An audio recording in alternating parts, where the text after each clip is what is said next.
ఆసుపత్రికి తీసుకెళ్లిన ఘటనపై సీఎం రేవంత్ రెడ్డి సీరియస్ అయ్యారు. లగచర్ల రైతు హీరియా నాయక్ ను చికిత్స కోసం బేడీలతో ఆసుపత్రికి తీసుకెళ్లారు. ఘటనపై అధికారులను ఆరా తీసిన సీఎం విచారణ జరిపి నివేదిక సమర్పించాలని ఆదేశించారు. ఇలాంటి చర్యలను ప్రభుత్వం సహించదని అధికారులను హెచ్చరించారు సీఎం రేవంత్ రెడ్డి. లగచర్ల ఘటనలో పోలీసులు అరెస్టు చేసి జైల్లో ఉంచిన కొడంగల్ రైతు గుండెపోటుకు గురయ్యాడు. సంగారెడ్డి జైల్లో ఉన్న లగచర్ల గిరిజన రైతు హీరియా నాయక్ కు గుండెపోటు రావడంతో జైలు అధికారులు హుటాహుటిన సంగారెడ్డి ఆసుపత్రికి తరలించారు. అయితే ఈ విషయం బయటకు రాకుండా అధికారులు ప్రయత్నిస్తూ ఉండడంతో హీరియా నాయక్ కు అందుతున్న చికిత్స, ఆయన ఆరోగ్య పరిస్థితిపై కుటుంబ సభ్యులు ఆందోళన వ్యక్తం చేశారు.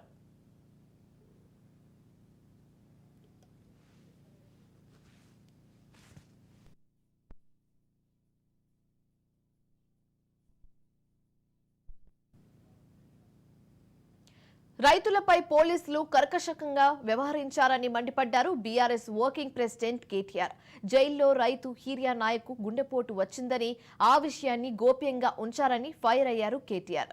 రాజులు రారాజులు అన్నట్లు రేవంత్ రెడ్డి వ్యవహరిస్తున్నారని వ్యక్తం చేశారు.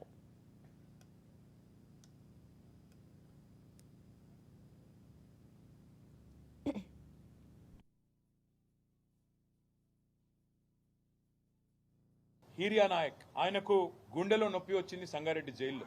ఒక వ్యక్తికి గుండె నొప్పి వస్తే జైల్లో వాళ్ళ కుటుంబ సభ్యులకు తెలియజేయకుండా, వాళ్ళకు తెలియనీయకుండా ఈ సమాచారాన్ని గోప్యంగా ఉంచాలనుకునే దారుణమైన విషయం. ఇవాళ ఆ సోదరుణ్ణి ఆసుపత్రికి తీసుకొచ్చారు. ఇట్లా బేడీలు వేసి ఎవడన్నా గుండెపోటు వచ్చినాడు పారిపోతారండి? గుండెపోటు వచ్చిన వాళ్ళు వెంటనే జైలు నుంచి దుంకి పారిపోతారా? ఇంత అన్యాయమా? జైలు నుంచి గుండెపోటు వచ్చిందని చెప్తే బేడీలు వేసి ఇంత అన్యాయంగా, ఇంత అమానవీయంగా, ఇంత సంస్కారహీనంగా, ఇంత చండాలమైన ప్రవర్తన ఈ ప్రభుత్వానికి ఉంది. స్ట్రెచర్ మీద తీసుకురావాల్సిన మనిషిని, అంబులెన్స్లో తీసుకురావాల్సిన మనిషిని ఇవాళ ఒక పోలీస్ బండ్లో తీసుకురావడమే కాకుండా ఇంకా నికృష్టంగా ఈ రకమైన ప్రవర్తన ఏదైతే వీళ్ళు చేస్తా ఉన్నారో ఇది క్షమార్హం కానే కాదు. రాష్ట్ర అప్పులపై కాంగ్రెస్ తప్పుడు ప్రచారం చేస్తుందని ప్రభుత్వాన్ని విమర్శించారు మాజీ మంత్రి హరీష్ రావు. రేవంత్ రెడ్డి నెరవేర్చలేని హామీలు ఇచ్చి మోసం చేశారన్నారు. కేసీఆర్ పాలనలో సాగుకు స్వర్ణయుగంగా ఉండేదన్నారు. సీఎం రేవంత్ వ్యాఖ్యలతో పెట్టుబడులు వెనక్కిపోయాయని విమర్శించారు హరీష్ రావు. 24 వరకు దాదాపు 4 నెలలు కాంగ్రెస్ పాలనలో చేసిన అప్పు 15,000 కోట్లు. గత కాంగ్రెస్ అంటే గత ఉమ్మడి రాష్ట్రంలో ఈ రాష్ట్రానికి వారసత్వంగా వచ్చింది 90,923 కోట్లు. రెండు కలిపితే 1,06,000 కోట్లు. ఇది గత ప్రభుత్వాలు, కొత్త కాంగ్రెస్ ప్రభుత్వం కలిపి చేసినటువంటిది. మొత్తం బీఆర్ఎస్ హయాంలో 10 ఏళ్ల పాలనలో ఆర్బీఐ రిపోర్టు ప్రకారం చేసిన అప్పు 3,22,499 కోట్లు. ఇది నా మాట కాదు, ఆర్బీఐ మాట. మరి వీళ్ళు ఏం ప్రచారం చేస్తుండ్రు? 7 లక్షల కోట్లు చేసిండ్రు, 7 లక్షల కోట్లు చేసిండ్రని ఈరోజు బీఆర్ఎస్ మీద దుష్ప్రచారం చేస్తున్నారు. ఇవాళ నేను చెప్పుడు నువ్వు చెప్పుడు కాదు కదా. ఈ దేశ ఆర్థిక వ్యవస్థను నడిపించే వ్యవస్థ reserve bank of India. Reserve bank of India చెప్పింది, కానీ మీరేం చేస్తుండ్రు? డబల్ కంటే ఎక్కువ 7 లక్షల కోట్లు అయిందని చెప్పి గోబల్స్ ప్రచారం చేస్తుంది. ఆ గోబల్స్ అంటేనే బతుకుంటే మీ ప్రచారాన్ని చూస్తే ఆత్మహత్య చేసుకుంటుండే కావచ్చు. ఇప్పటికైనా ఇలాంటి విష ప్రచారం చేయడం మానుకోవాలని కాంగ్రెస్ ముఖ్యమంత్రిని, మంత్రుల్ని మేము హెచ్చరిస్తా ఉన్నాం. ఎందుకంటే మీ 6 గ్యారెంటీలు అమలు చేయచేతగాక అడ్డగోలు హామీలిచ్చి ప్రజలకు బాండ్ పేపర్ల మీద నమ్మించి దేవుళ్ల మీద ఒట్లు పెట్టి ఏఐసీసీ కార్యదర్శి విష్ణుపై PCC working president Jagga Reddy fire అయ్యారు. పార్టీని చంపేయాలని చూస్తున్నారా అంటూ నిలదీశారు. ఇంతకీ మీరు ఏఐసీసీ కార్యదర్శిగా ఉన్నారా, వేరే రాష్ట్రం వెళ్లిపోయారా అని ప్రశ్నించారు జగ్గారెడ్డి. మెదక్ జిల్లాను కూడా తానే చూస్తున్నానని విష్ణు చెప్పడంతో జగ్గారెడ్డి ఆగ్రహం వ్యక్తం చేసినట్లుగా తెలుస్తుంది. అధికార పార్టీ అంటే ఎలా ఉండాలి, మీరేం చేస్తున్నారో అర్థమవుతుందా అంటూ మండిపడ్డారు.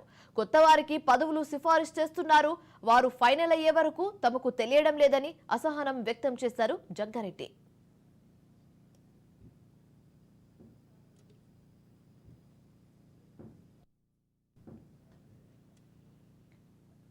తెలంగాణ కేబినెట్ విస్తరణ ఎప్పుడు జరుగుతుందన్న ప్రశ్నకు క్లారిటీ ఇచ్చారు పొంగులేటి.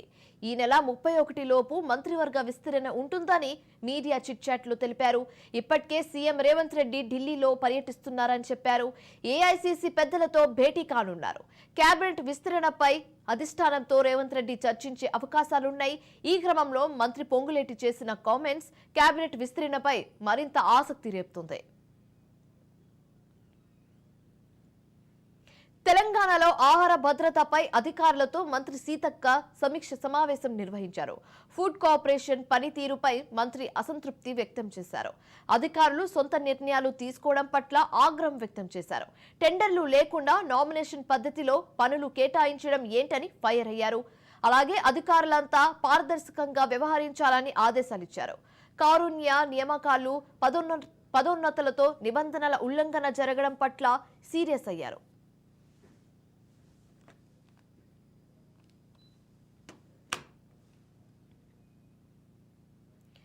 తెలంగాణ సీఎం రేవంత్ రెడ్డి ఢిల్లీలో పర్యటిస్తున్నారు. ఈ పర్యటనలో భాగంగా పలువురు కేంద్ర మంత్రులను ఆయన కలుస్తున్నారు.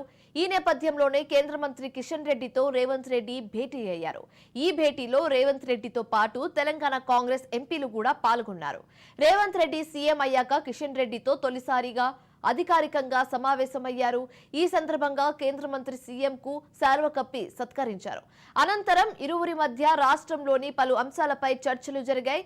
అయితే సీఎం రేవంత్ రెడ్డి కేంద్ర మంత్రికి కీలక ప్రతిపాదనలు చేసినట్లుగా తెలుస్తుంది.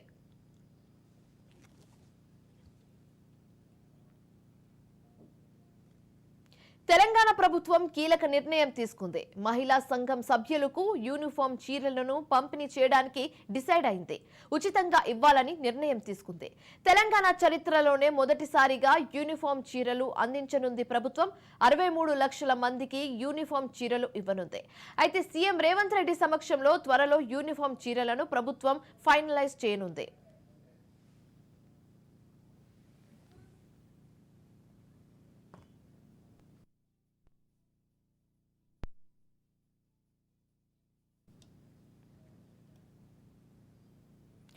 రానున్న 3 నెలల్లో ప్రతి పెన్షన్ను జిల్లా కలెక్టర్ పరిశీలించాలని సీఎం చంద్రబాబు ఆదేశించారు. చాలా మంది అనర్హులకు పెన్షన్లు వెళ్తున్నాయని ఆగ్రహం వ్యక్తం చేశారు. 2 రోజు కలెక్టర్ల సదస్సులో మాట్లాడిన సీఎం చంద్రబాబు నాయుడు ఉపాధి హామీ పథకాన్ని డిమాండ్కు అనుగుణంగా నిర్వహించాలని సూచించారు.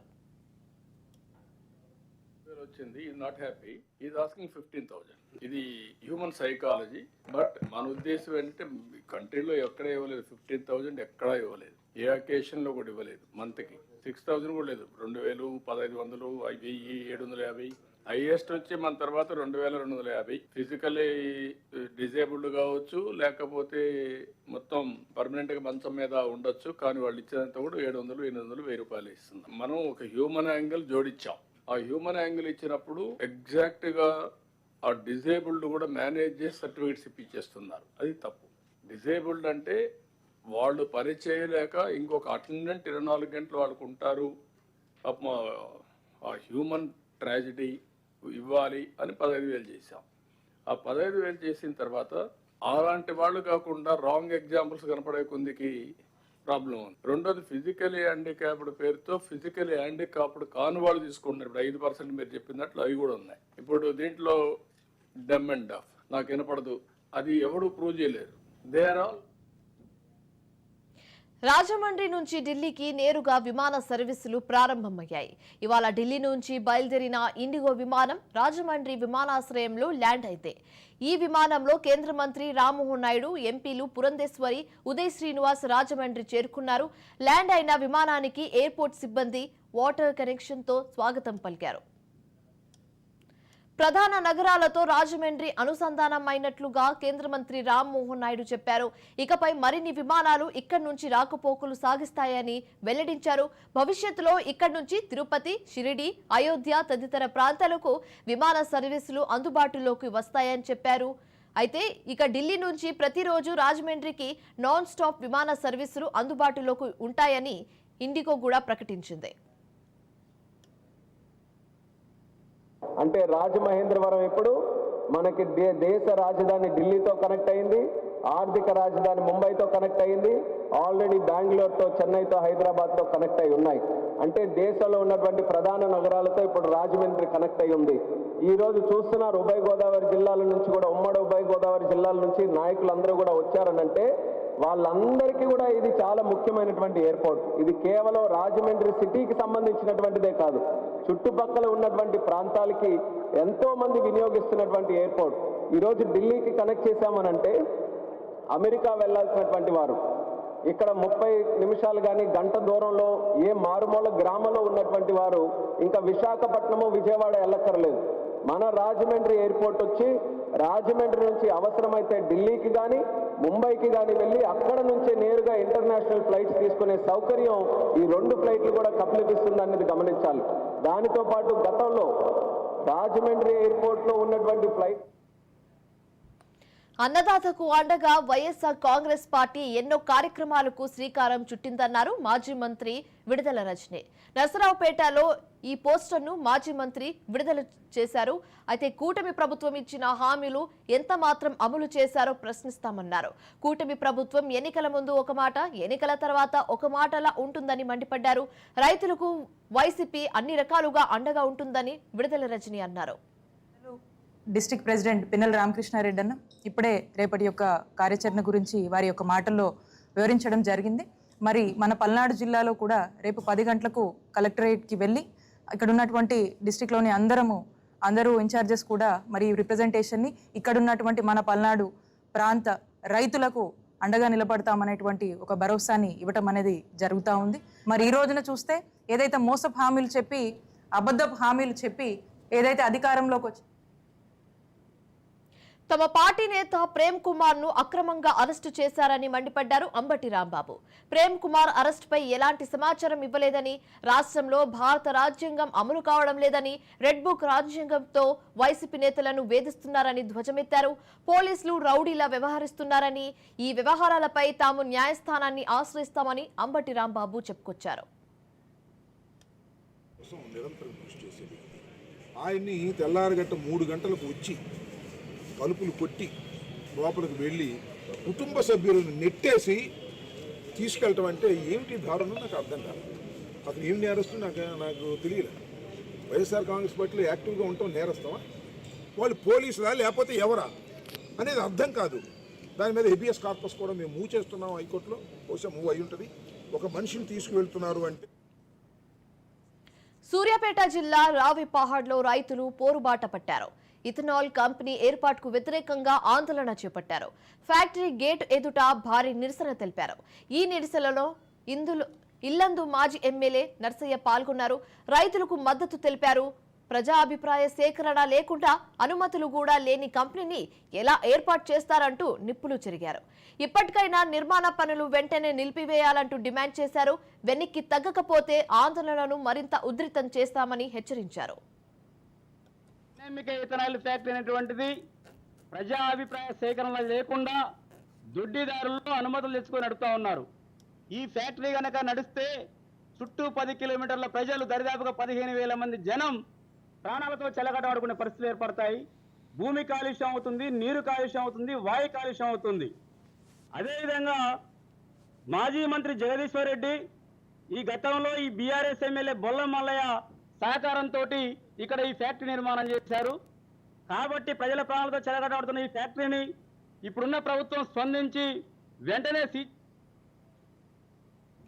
వరంగల్లో అత్యంత ప్రతిష్టాత్మకంగా నిర్మించిన కాళోజీ కళాక్షేత్రం గోడలకు పగుళ్లు ఏర్పడ్డాయి. సీఎం రేవంత్ రెడ్డి చేతుల మీదుగా గత నెల 19న ఈ భవనం అట్టహాసంగా ప్రారంభమైంది. అయితే నెల రోజులు కూడా కాకముందే పెచ్చులు ఊడిపడి పరిస్థితి నెలకొంది. పగులు లేని గోడలు దర్శనమివ్వడంతో నాణ్యత విషయంలో విమర్శలు వస్తున్నాయి. అయితే నాణ్యత ప్రమాణాలు పాటించకపోవడం వల్లే ఇలా జరిగిందని ప్రజలు చర్చించుకుంటున్నారు.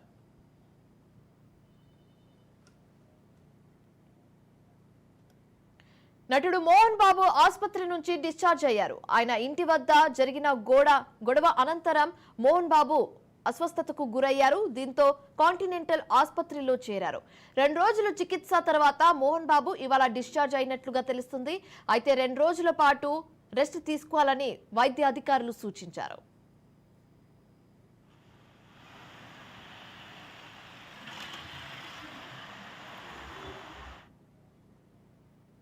ఆదాయానికి మించిన ఆస్తుల కేసులో అరెస్ట్ అయిన ఇరిగేషన్ ఏఈఈ నిఖేష్ కుమార్ ను ఏసీబీ అధికారులు కస్టడీలోకి తీసుకున్నారు. 4 రోజుల కస్టడీకి న్యాయస్థానం అనుమతించింది. జ్యుడిషియల్ రిమాండ్ లో భాగంగా చర్లపల్లి జైల్లో ఉన్న నిఖేష్ కుమార్ ను ఏసీబీ అధికారులు కస్టడీలోకి తీసుకున్నారు. నిఖేష్ ను కస్టడీలోకి తీసుకున్న పోలీసులు అక్రమ ఆస్తులపై దర్యాప్తు చేయనున్నారు. కాగా గండిపేట బఫర్ జోన్ లో నిబంధనలకు విరుద్ధంగా అనుమతులు మంజూరు చేశారని నిఖేష్ పై ఆరోపణలు ఉన్నాయి. నిఖేష్ పేరిట 3 ఫామ్ హౌస్లు, 3 విల్లాలు మియాపూర్, శంషాబాద్, గచ్చిబౌలిలో ఫ్లాట్లు కూడా ఉన్నట్లుగా, మియాపూర్లో కమర్షియల్ కాంప్లెక్స్ ఉన్నట్లు ఏసీబీ అధికారులు గుర్తించారు. ప్రస్తుతం నిఖేష్ సస్పెన్షన్ లో ఉన్నారు. లో ఏర్పడిన తీవ్ర వాయుగుండం కారణంగా తిరుమలలో భారీ వర్షం కురుస్తుంది. కాగా కొన్ని చోట్ల కొండ చర్యలు విరిగిపడుతున్నాయి. 2వ ఘాట్ రోడ్లో అక్కడక్కడ కొండ చర్యలు విరిగిపడ్డాయి.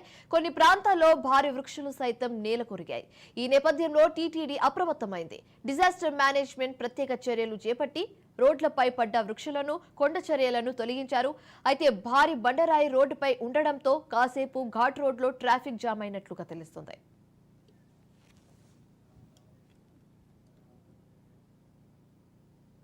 బంగాళాఖాతంలో తీవ్ర అల్పపీడనం కొనసాగుతుంది. దీంతో నెల్లూరు జిల్లా వ్యాప్తంగా మోస్తారు నుంచి భారీ వర్షాలు కురుస్తున్నాయి. రానున్న 24 గంటల్లో అల్పపీడనం బలపడి వాయుగుండంగా మారే అవకాశం ఉన్నట్లుగా వాతావరణ శాఖ అధికారులు తెలిపారు.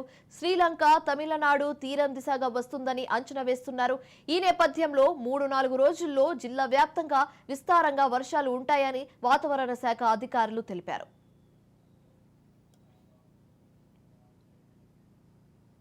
మహాయూతి పంచాయతీ ఢిల్లీకి చేరింది. ఇటీవల మహారాష్ట్ర సీఎంగా ప్రమాణ స్వీకారం చేసిన దేవేంద్ర ఢిల్లీకి చేరుకున్నారు. మంత్రివర్గ కూర్పుపై మల్లగుల్లాలు పడుతున్నారు. శివసేన, ఎన్ఎస్పీ నేతలకు శాఖల కేటాయింపుపై బీజేపీ పెద్దలతో చర్చించారు.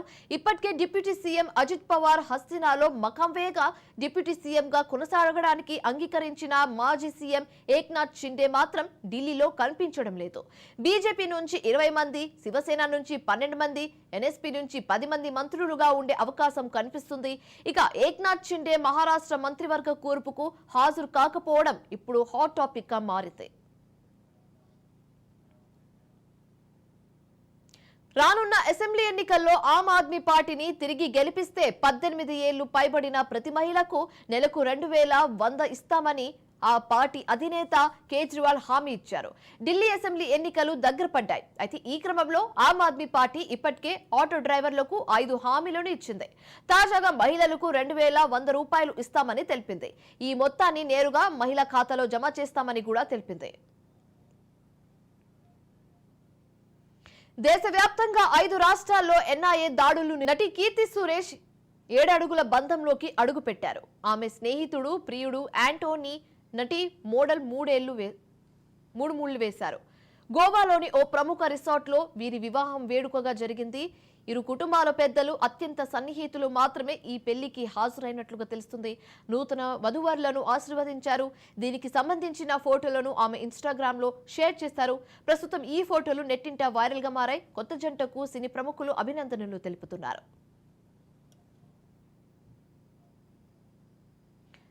వరల్డ్ చెస్ ఛాంపియన్షిప్ 2024 విశ్వ విజేతగా భారత గ్రాండ్ మాస్టర్ దొమ్మరాజు గుకేష్ నిలిచాడు. ఫైనల్లో డిఫెండింగ్ ఛాంపియన్ చైనాకు చెందిన డింగ్ ను ఓడించి ట్రోఫీ చేజిక్కించుకున్నాడు. ఈ విజయంతో గుకేష్ ప్రపంచ చెస్ ఛాంపియన్షిప్ గెలిచిన అతి పిన్న వయస్కుడిగా చరిత్ర సృష్టించాడు. 18వ గేమ్ ముగిసే వరకు ఇద్దరు ఆటగాళ్లు 6.5 నుంచి 6.5 పాయింట్లతో సమానంగా ఉన్నారు. చివరి గేమ్లో డింగ్ తప్పిదం చేయడంతో గుకేష్ 7.5 పాయింట్లు సాధించి ఛాంపియన్ గా నిలిచాడు. వరల్డ్ చెస్ ఛాంపియన్షిప్ గెలిచిన 2వ భారతీయుడు గుకేష్. గతంలో legendary chess star Viswanath Anand world chess championship గా విజేతగా నిలిచాడు. 5 సార్లు ప్రపంచ ఛాంపియన్ అయిన ఆనంద్ చివరిసారిగా 2013లో ప్రపంచ చెస్ కేటగిరీని గెలుచుకున్నాడు.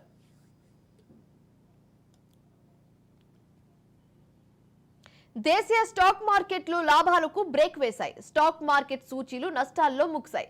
అంతర్జాతీయ మార్కెట్ల మిశ్రమ సంకేతాల నేపథ్యంలో మార్కెట్లు పెచ్చుతగ్గులను ఎదుర్కొని చివరకు నష్టాలకు గురయ్యాయి. నేటి ట్రేడింగ్ ముగిసే సమయానికి సెన్సెక్స్ 236 పాయింట్లు నష్టపోయి 81,289కి పడిపోయింది. అలాగే నిఫ్టీ 93 పాయింట్లు నష్టపోయి 24,548 వద్ద ట్రేడ్ అయింది.